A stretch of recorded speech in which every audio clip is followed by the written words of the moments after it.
Bonjour, bienvenue dans La Belle Entreprise, aujourd'hui consacrée aux alchimistes. Alors pas ceux qui aimeraient changer le plomb en or, mais l'association Les Alchimistes qui dépoussière la formation. En compagnie d'Isabelle Battès, sa co-directrice, et Azimat Adjassa, fondatrice de Sunu Startup. Bonjour. Bonjour. Bonjour. Et soyez les bienvenus sur notre plateau. Alors pour commencer, Isabelle, qu'est-ce que les alchimistes ? Les alchimistes, c'est l'école mobile des associations et des entrepreneurs. L'école mobile, pourquoi ? Parce que bien qu'on ait notre labo au grand voisin, dans le 14e, eh bien on se déplace vers les porteurs de projets dans un espace Fab Lab Mobile qui est le Fabulus. Et qui est une école qui propose quel genre de formation ? Parce que école, ça reste un terme un peu vague. On propose des formations sur 5 grands thèmes principaux. Le modèle économique, définition d'un modèle économique innovant, stratégie de financement, public-privé, communication, capital humain leadership et mesures d'impact social. Les grands 5 axes. Voilà. Et puis donc, à vos côtés, il y a Azimat qui a suivi une des formations. C'était dans lequel des 5 grands axes ? C'était dans l'AS dimension sociale du projet. L'économie sociale et solidaire. Et également l'innovation dans le modèle économique. Alors vous êtes la fondatrice de Sunu Startup. Oui. Que propose Sunu Startup ? Alors aujourd'hui, Sunu Startup se positionne comme le seul grand répertoire où l'on peut retrouver les femmes africaines entrepreneurs dans tous les secteurs. Et qui propose autre chose ou c'est uniquement un répertoire accessible sur Internet ? Aujourd'hui, nous avons un répertoire et un compte Twitter très dynamique via lequel nous faisons de l'accompagnement virtuel. Et donc, l'aboutissement final, c'est la mise en place des espaces de coworking au féminin. On va commencer par le Sénégal dès l'année prochaine. Et nous allons avoir une étoffe de services. Et grâce aux alchimistes, aujourd'hui, nous avons pu vraiment varier nos offres, l'adapter au cadre africain où les femmes évoluent beaucoup plus dans le secteur informel. C'est-à-dire qu'aujourd'hui, dans nos espaces de coworking, il y a l'informel qui occupera une très grande place. Je ne vais pas aller trop dans les détails, mais il y a vraiment de la matière, il y a de quoi être ébloui dès qu'on sera physiquement installé. Ça veut dire quand c'est adapté aux femmes du Sénégal et au secteur informel, c'est que par exemple des femmes qui sont cuisinières, elles pourront intégrer votre espace de coworking. Il faut qu'on élargisse notre horizon et l'espace coworking, ce n'est pas uniquement un ordinateur et on travaille dans un espace, un open space. Non, pas du tout. D'abord, l'esprit coworking, c'est d'abord l'esprit collaboratif, l'esprit d'une communauté qui peut te servir de test pour ton projet en tant qu'entrepreneur. Et comme vous l'avez dit tout à l'heure, nous aurons également du coworking culinaire, c'est-à-dire qu'aujourd'hui, les femmes qui s'essayent dans ce qu'on appelle la food tech, elles pourront avoir un espace équipé professionnellement, qu'elles pourront également faire valoir auprès de leurs clients, se vanter, dire que oui, moi j'ai cuisiné chez Sunu Coworking, allez-y visiter. Ça suit les normes de l'hygiène, etc. Vous pouvez manger avec moi dans... C'est où ? Où est-ce qu'on peut aller manger à Sunu Cowork ? Non, j'ai préparé mon menu chez Sunu Coworking. D'accord. Parce que Sunu Coworking vous offrira des espaces culinaires partagés dans les normes de l'hygiène, etc. Quelque part, vous pourrez mettre vos consommateurs finaux en confiance. D'accord. Pour l'instant, c'est un projet. Ça va ouvrir ses portes au Sénégal dans les semaines à venir. Oui, dans les mois à venir. Est-ce qu'à travers le projet d'Azimat, Sunu Startup, on est vraiment dans la quintessence des alchimistes ? Est-ce que c'est représentatif des projets que vous souhaitez accompagner et des entrepreneurs que vous voulez former ? Oui, on est complètement dans la quintessence des alchis parce que notre objectif, c'est vraiment de former la plus grande diversité des porteurs de projets sur toutes les thématiques dans une optique d'entrepreneuriat responsable, sociétal. Et effectivement, nous, notre enjeu, ça a été de fonder une pédagogie créative et inclusive à la fois, qui puisse s'adapter vraiment à tout type de profil, à tout type de projet. Et ça, c'est quelque chose qui vraiment nous tient à cœur, quoi. Et c'est quoi une pédagogie créative et inclusive ? C'est une pédagogie qui est fondée avant tout sur les apprenants, les porteurs de projets. On part de leur savoir et c'est une pédagogie qui est très très participative et à partir de laquelle on en déduit de la théorie plutôt que le contraire. Donc c'est toujours des formations qui sont, Azimat pourra en témoigner, qui sont vraiment, vraiment participatives. Et voilà. Alors c'était comment vous avez participé à la formation? Quel était votre rôle en tant qu'apprenante? En tant qu'apprenante, mon premier rôle, c'est de désirer l'envie d'apprendre des alchimistes. C'est très important, c'est déterminant pour tout entrepreneur d'ailleurs. Et vu que j'ai déjà l'envie d'apprendre, l'envie de m'améliorer, l'envie de découvrir ce que c'est qu'une pédagogie innovative et inclusive m'a permis de m'intégrer à fond dans ce qu'offre Isabelle et son équipe, parce que oui, ils se déplacent en équipe. Mais est-ce que ça veut dire qu'ils ont vraiment pris en compte votre projet, que vous arrivez en disant moi je voudrais créer des espaces de coworking pour les femmes au Sénégal, aidez-moi, formez-moi à partir de ce projet-là, et que ce n'est pas forcément des cours théoriques, on va vous dire voilà un business plan c'est comme ça, quel que soit le projet qui est en face? Ah non, mais pas du tout. Travailler avec les alchimistes, c'est creuser ses méninges, c'est s'auto-challenger sans le savoir. Parce que je donne un exemple, on va partir des besoins du terrain, on va les croiser avec ce que les financiers, par exemple, vont penser de ce que nous faisons pour maintenant identifier, pour en fait faire un bon équilibre entre ce que nous allons proposer et les besoins. Donc, on associe en même temps deux cibles pour que nous, à l'arrière, on puisse offrir quelque chose de consommable, quelque chose d'utile. Sur quoi votre projet a le plus évolué à la suite de la formation? Est-ce qu'il y a un endroit où vous étiez parti dans une direction et grâce à la formation, on vous a dit non, si vous partez dans cette direction, il y a de fortes chances pour que vous alliez à l'échec.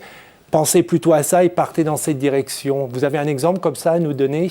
Oui, l'exemple que je vais donner, c'est surtout au niveau des indicateurs, les KPI. Parce que moi, franchement, oui, j'avais l'idée, les femmes, etc., oui. Mais en fait, avec les alchimistes, je suis sortie des tendances. Parce que beaucoup aujourd'hui, quand tu parles d'un projet entrepreneurial féminin, ils voient plutôt un effet tendance.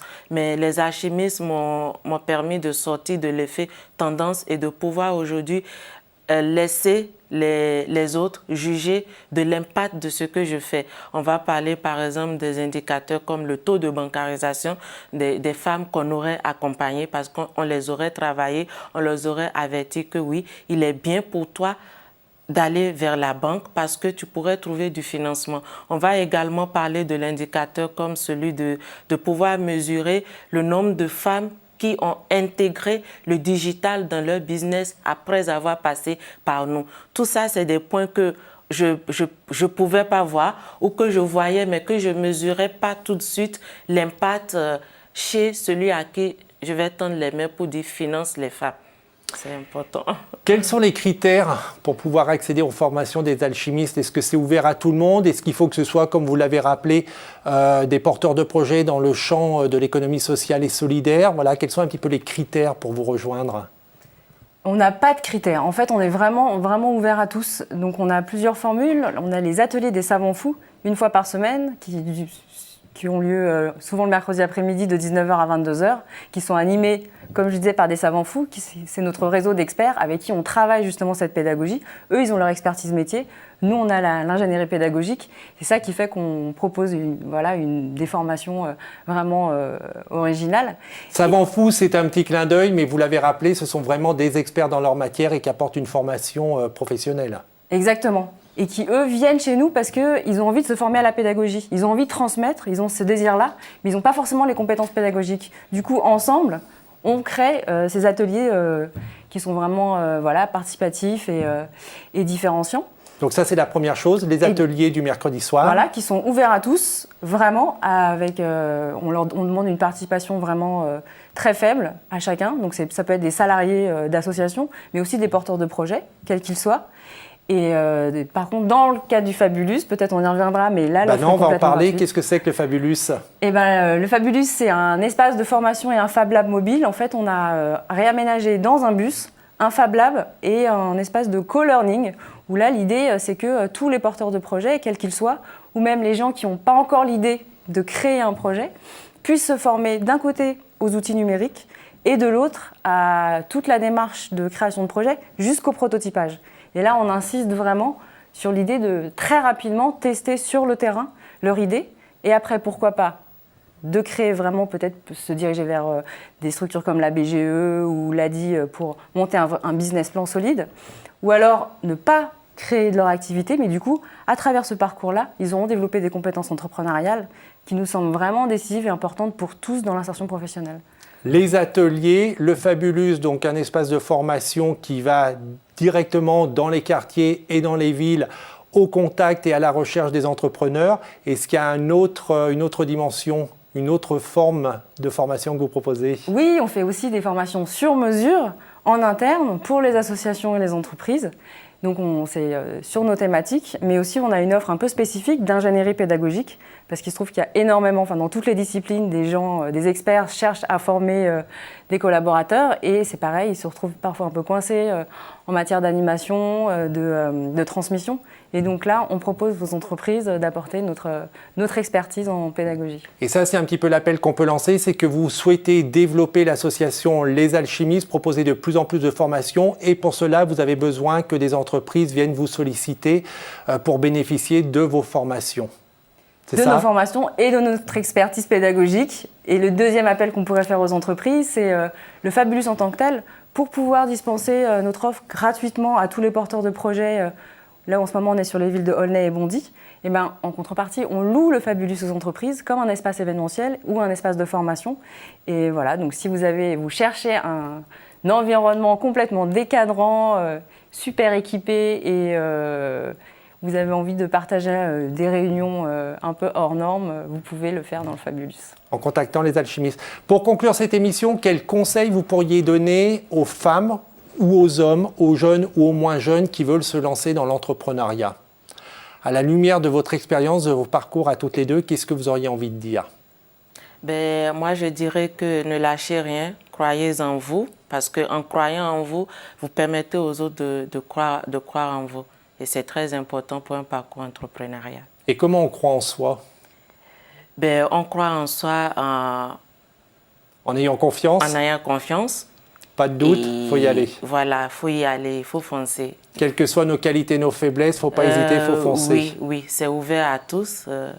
Il faut cogner les portes, il faut y aller tout de suite. Il ne faut pas lâcher.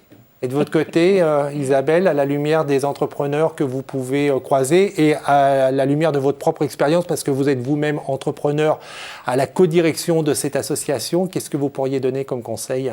Je reviendrai sur cette notion de prototypage. On parle de prototypage et peut-être on peut avoir une vision un peu, fabrication, on parle des imprimantes 3D. On n'a pas besoin de fabriquer un objet ou un outil pour prototyper. Le prototypage, c'est aussi très rapidement tester son idée en fabriquant sa carte de visite et en promouvant son projet sur des salons, comme si ça existait déjà, juste pour récupérer un maximum de retours de potentiels fournisseurs, de potentiels clients. Ça peut être de créer une page web, Facebook, pour voir comment les gens réagissent par rapport à si on a par exemple un projet de restauration, sur un menu, l'offre de prix que vous proposez. Et ça, c'est décisif. On a l'impression que cette phase-là de test auprès de la potentielle clientèle, elle arrive enfin. Et il faut le faire bien en amont. Et voilà, c'est vraiment le conseil que je donnerais, c'est faire du terrain le plus rapidement possible et le plus souvent possible. Merci beaucoup et bravo pour ce que vous faites. Merci. Merci beaucoup. Et pour ceux et celles qui voudraient en savoir plus sur votre activité ou faire appel à vos services, les sites internet c'est lesalchimistes.com. Et si vous voulez bénéficier à la fois d'un répertoire de femmes entrepreneurs en Afrique ou alors bénéficier d'espaces de coworking dans les mois à venir au Sénégal puis dans d'autres pays africains, vous allez sur le site sunustartup.com. Pour revoir cette émission, c'est demain.fr. Demain est présent sur les réseaux sociaux. On a besoin d'amour. Allez nous liker sur Facebook, allez nous suivre sur Twitter et allez vous abonner sur notre chaîne YouTube. On se retrouve la semaine prochaine en attendant que le souffle de demain et que l'envie d'entreprendre vous accompagne. Au revoir.